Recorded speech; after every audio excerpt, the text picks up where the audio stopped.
ফুসফুসের সংক্রমণজনিত রোগে ভুগছে বাচ্চাটি। আমার মাইয়াটারে ভালো করে দেন। রান্না করেন কোন চুলায়? লাকড়ি দিয়া মাটির চুলায় রান্ধি। আপনারা কি জানেন রান্নাঘরে কালো ধোয়ার কারণে প্রতি বছর অনেক মা ও শিশু মারা যান? তাইলে সবাই রান্না খাওয়ান বন্ধ করে দিব?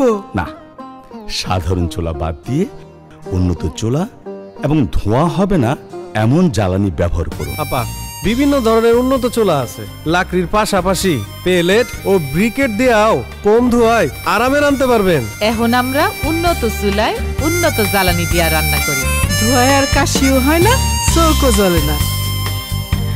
ধোঁয়াকালির দিন শেষ, উন্নত চুলা ও জ্বালানিতে রান্না হইব বেশ।